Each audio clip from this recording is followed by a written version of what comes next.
Hello friends, नमस्कार। Reliance industry limited की बात करेंगे इस वीडियो में। दिग्गज स्टॉक हैवी वेट है और जब भी चलता है तो निफ्टी 50 में एक तरह से तेजी आ जाती है और इसके साथ और भी स्टॉक चलने लग जाते हैं। तो इसी के बारे में चर्चा और डिस्कशन करते हैं। एक साल के अनुसार देखते हैं तो जिन्होंने पिछले साल यानी मई जून जुलाई में लिया था तो उनको एक तरह से बेहतरीन रिटर्न मिला है और आने वाले समय में इनके क्या प्लानिंग है उसकी भी बात करते हैं। और रिलायंस इंडस्ट्री में काफ़ी सेगमेंट है।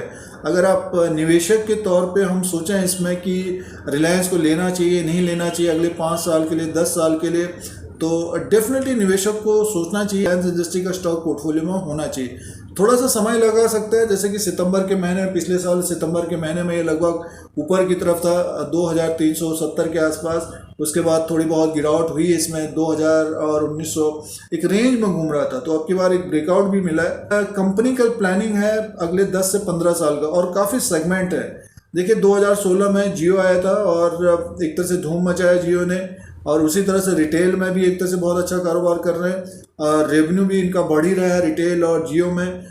नए नए बिजनेसेस में आ रहे हैं और इनके अगले 10 से 15 साल की जो प्लानिंग है, मुकेश अंबानी जी ने जो कहा है रिलायंस इंडस्ट्री की जो प्लानिंग है वो है दोस्तों 2035 तक नेट जीरो कार्बन कंपनी होगी।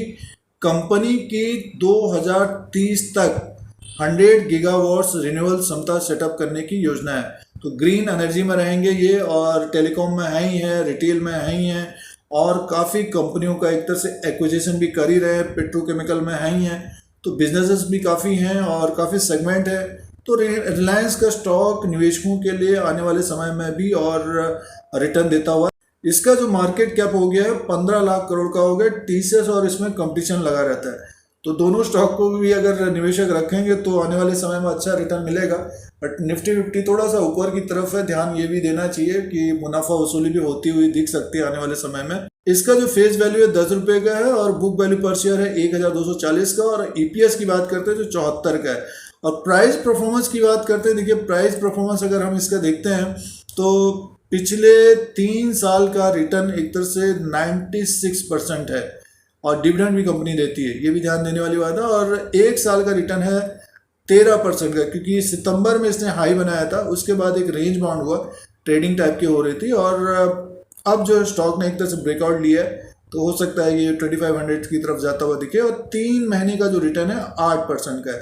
तो 1 साल में अगर आप देखेंगे जिसने रिलायंस का स्टॉक को लिया ज़्यादा रिटर्न नहीं मिला है, लेकिन एफडी से ज़्यादा है ये भी ध्यान देने वाली बात है। एफडी से ज़्यादा दिया है। और रिलायंस का जो स्टॉक पिछले साल गिरावट में लिया था दोस्तों, उनको तो देखिए एक तरह से 2 से 2.5 गुना हो गया। 1000 में भी किसी ने लिया तो आज 2300 में है, तो ये ध्यान देने वाली बात है। और जो भी नए निवेशक हैं रिलायंस के स्टॉक को जरूर देखना चाहिए, और शानदार कंपनी है, काफ़ी सेगमेंट है, निवेशक को ये सब कुछ देखना चाहिए। अगर हम शेयर होल्डिंग पैटर्न के ऊपर ध्यान देते हैं तो इस वक्त जून 2021 तक 50% की शेयर होल्डिंग है। प्रमोटर्स की जो शेयर होल्डिंग है वो है 50.59% की है, और एफआईएस की जो होल्डिंग है वो है 25% की। तो एफआईएस की भी काफ़ी शेयर होल्डिंग है, और डीआईएस की जो शेयर होल्डिंग है वो है 13.29।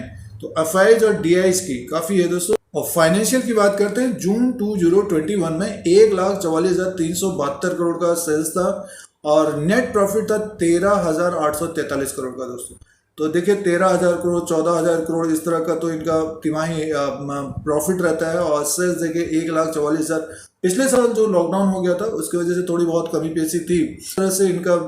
जिस तरह से इनका बिजनेस बढ़ रहा है जियो में, रिटेल में, पेट्रोकेमिकल में, और अब ग्रीन एनर्जी में है, और एक्विजिशन भी ले रहे हैं। जसडैल में इन्होंने हिस्सेदारी ली है, और फ्यूचर ग्रुप में भी ये कोशिश कर रहे थे। तो रिलायंस एक तरह से देखिए न्यूज़ में बना ही रहता है, निवेशकों को इसको ज़रूर ध्यान में देखना चाहिए। और ट्रेडिंग के हिसाब से देखें तो हर गिरावट में इसको नज़र रखिए, और 5 से 10% का रिटर्न जरूर मिलता है। पिछले सितंबर के अनुसार से अगर देखा होगा, जब भी ये 2019 के आसपास आता था तो एक तरह से बाइंग आ जाती थी। तो आइए एक नज़र शेयर प्राइस के अनुसार बात कर लेते हैं और चार्ट पैटर्न के अनुसार बात कर लेते हैं। YouTube channel India Dheeraj Singh को देखने के लिए सब्सक्राइब और बेल आइकन को प्रेस करें।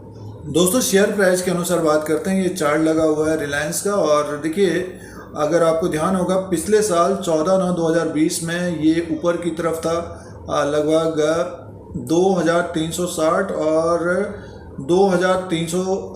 2,369 रुपीज़ का इसने हाई बनाया था।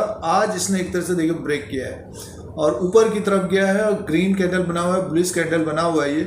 और पिछले एक साल में दोस्तों एक तरह से ट्रेड हुआ है ये, लगभग नीचे की तरफ देखते हैं तो 1800 को इसने ब्रेक नहीं किया और 2-3 बार नीचे की तरफ आया। और जब भी ये एक तरह से इसी के आसपास आता था तो बताने की कोशिश रहती थी कि जब भी ये नीचे की तरफ या गिरावट होती थी रिलायंस में, जो शॉर्ट टर्म के लिए कारोबार करते हैं, तो बताने की कोशिश रहती थी कि बाई करिए इसको और 1-2 महीने में ये ऊपर की तरफ दिखेगा। और देखिए ये लगभग 1900 से 2200-2300 के बीच काफ़ी समय ये इसने ट्रेड किया है। और पिछले एक साल के अनुसार जो भी निवेशकों ने 2100-2200 के आसपास लिया है, तो आज देखिए ये ऊपर की तरफ गया है, नया एक तरह से ब्रेकआउट हुआ है। तो लगभग इसको अब ऊपर की तरफ 2450 से 2500 की तरफ जाता हुआ दिख सकता है दोस्तों। और अगले 2-3 साल के लिए भी कोई अगर रिलायंस को रखेंगे तो एक बेहतरीन रिटर्न मिलता हुआ दिख सकता है। बट ये कि जैसे कि अभी निफ्टी ऊपर की तरफ है और आने वाले समय में थोड़ा बहुत अगर करेक्शन होता है, रिलायंस में भी करेक्शन होता है, तब देखना चाहिए। कोई निवेशक अगर कोई निवेशक अभी नहीं लेना चाहते हैं और जिनके पास पिछले साल के अनुसार है, जिन्होंने देखिए जब ये लगभग 880 हज़ार के आसपास था तो अच्छा एक दुगना रिटर्न दिया है रिलायंस ने, यहाँ पे है तो उनको होल्ड करना चाहिए अभी भी कोई भी निवेशक को। और ऊपर की तरफ फिर 2500-2600 और रिजल्ट्स आएंगे, Q2 का रिजल्ट्स आएगा।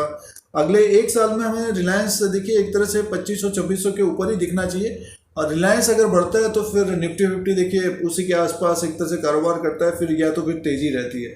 और हाल फिलहाल के अनुसार देखते हैं, देखिए इसमें तेज़ी आई है लगभग 2000 के आसपास से 30/7/2021 को, यानी मैं अगस्त के स्टार्टिंग में 2000 के आसपास था, वहाँ से देखिए बढ़कर अब 400 पॉइंट ऊपर की तरफ है। तो जो शॉर्ट टर्म के ट्रेडर हैं थोड़ा बहुत वो प्रॉफिट बुकिंग करते हुए दिख सकते हैं। जैसे कि इसका जो अगर स्टॉप लॉस कोई देखना चाहते हैं तो आज का लो होना चाहिए, लो जो है 2305 का, और ऊपर की तरफ जैसे जाता है तो अपने स्टॉप लॉस को बढ़ा लेना चाहिए। तो ये शॉर्ट टर्म वालों के लिए और लॉन्ग टर्म वालों के लिए देखिए एक तरह से बेहतरीन कंपनी है और रिलायंस का स्टॉक जरूर होना चाहिए दोस्तों। और RSI के अनुसार देखते हैं, देखिए 77 में है, थोड़ा बहुत ऊपर की तरफ जाएगा तो प्रॉफिट बुकिंग या मुनाफा वसूली होती हुई दिख सकती है। तो इसका जो सपोर्ट हाल फिलहाल का रहेगा वो रहेगा अब नीचे की तरफ 2300 के आसपास, उसके बाद 2261 और नीचे की तरफ देखें तो 2170। अगर इस रेंज में अगर रिलायंस का स्टॉक मिलता है डेफिनेटली इसको बाई करना चाहिए, ये चार्ट पैटर्न के अनुसार है। और जो लॉन्ग टर्म के लिए एक तरह से बने हुए हैं उनको होल्ड करना चाहिए, और जो लेना चाहते हैं अगर गिरावट की होती है इसमें तो डेफिनेटली देखना चाहिए दोस्तों। ये रिलायंस इंडस्ट्रीज लिमिटेड का चार्ट पैटर्न के अनुसार है और तेजी में स्टॉक है, 2500 की तरफ जाता हुआ दिख रहा है अभी। जिन्होंने हाल फिलहाल में लिया है तो अपने प्रॉफिट को प्रोटेक्ट करना चाहिए। जिनके पास समय है और 1-2 साल, 2-3 साल, 5 साल और 15 साल का प्लानिंग है कंपनी का, तो दोस्तों ये रिलायंस इंडस्ट्रीज लिमिटेड का इंफॉर्मेशन और एनालिसिस और विश्लेषण है प्रेजेंट टाइम के अनुसार। YouTube channel India Dheeraj Singh को देखने के लिए सब्सक्राइब और बेल आइकन को प्रेस करें।